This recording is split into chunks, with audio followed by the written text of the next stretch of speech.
Okay, so this will be part 2 of simplifying rational expressions.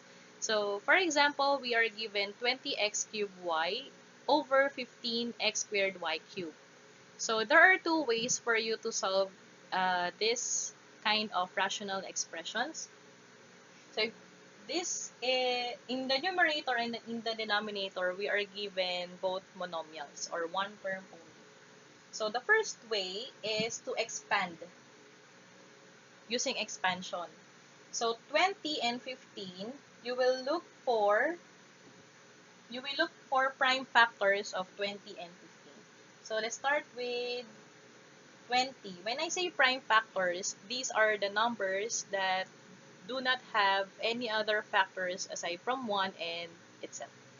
So let's start with 20. So we look for factors of 20. First, we have 2 multiplied by 10. And then since 2 has no other factors aside from 1 and 2, 2 is already a prime number. Let's proceed with 10.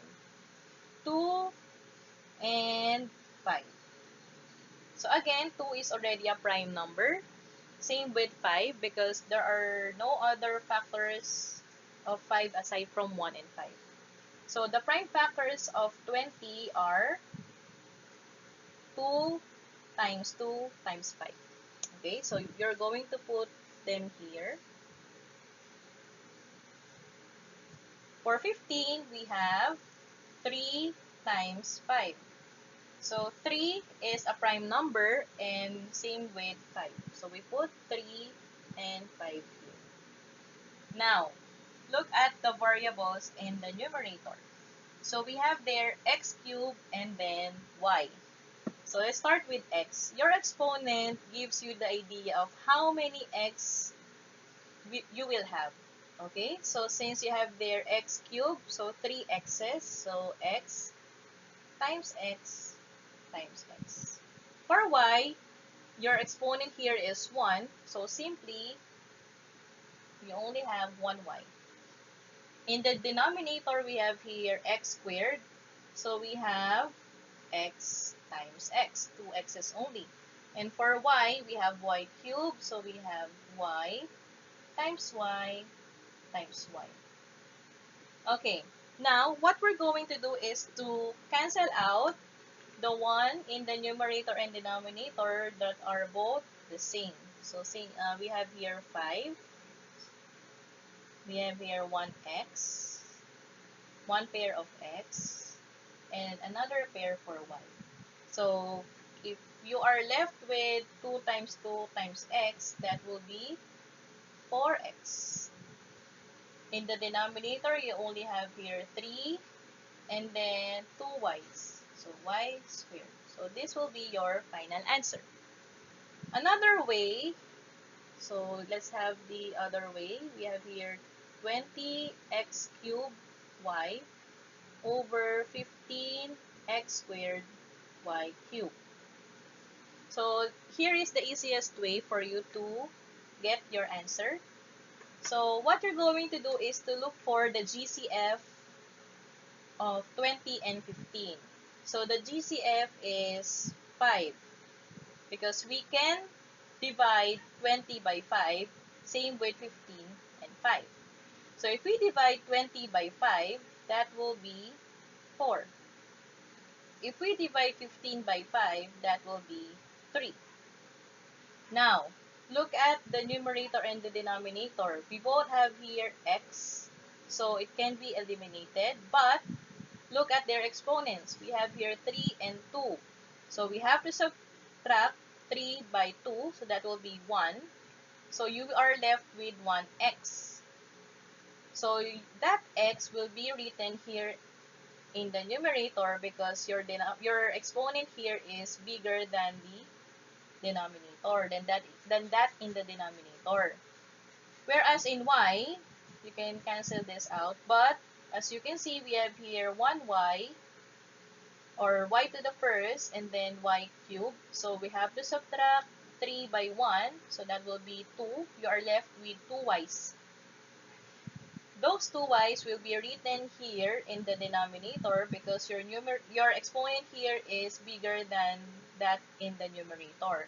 So for your final answer, you are left with 4x in the numerator, 4 and x, and then in the denominator, you are left with 3y squared. So same answer, you arrived at the same answer with two different ways. So that will be if you're given in the numerator and in the denominator monomials. Okay, now, what if you're given already more than one term? So for example number 2, let's say we have x squared minus 9 all over x squared minus 10x plus 21. So you will apply factoring methods already. So in the numerator, we have here difference of two terms, diba? So if we have, so check your terms. If your terms are perfect squares, then you can apply dots. Difference of two squares. So when applying difference of two squares, you will have pairs of parentheses, and then you put plus and minus. Square root of x squared is x, so you put x here. Square root of 9 is 3. So the factors of x squared minus 9 using difference of two squares, we have here x plus 3 multiplied by x minus 3. Look at the denominator. You have three terms, 1, 2, 3. So this is a trinomial. If you are given a trinomial, you can choose among CMF or common monomial factor, PST or perfect square trinomial, or general trinomial or GT. So look at if there are common terms or common factors that you can see here from the three terms, you can use CMF. But since this is 1, so there will be no GCF for the numerical coefficients and the constant. Your last term doesn't have a variable, so you cannot apply CMF here.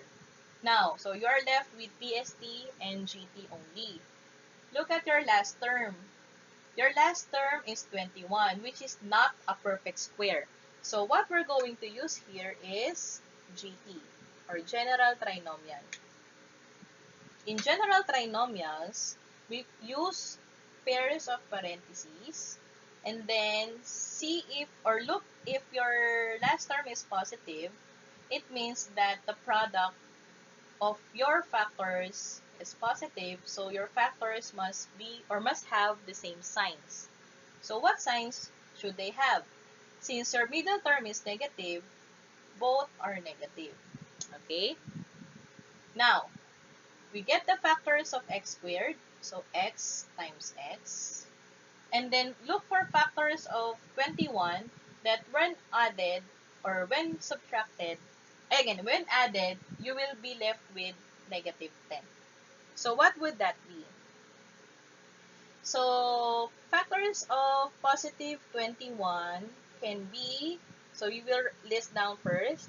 So you can have, since we have both negative, so you can only put or list down all the negative factors. So we can have negative 1 times negative 21. So no need to put both positive because our target is both negative. Another pair of factors will be negative 3 and negative 7. So if we have already listed all the possible factors, look for which among them will give you a sum of negative 10. Okay? So here, negative 1 plus negative 21 will give you negative 22. So our target is negative 10. So we cannot use minus 1 and minus 21 here. So here we have here negative 3 plus negative 7. When added, we have negative 10. So since this is your numerical coefficient in the middle term, we're going to use minus 3 and minus 7 here. Or you can write here 7, then here is 3. Now, After getting all the possible factors in the numerator and in the denominator, let us now try to cancel out the factors that are the same in the numerator and in the denominator.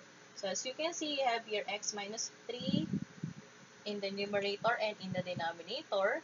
You cannot cancel out x plus 3 and x minus 7 because they are not the same.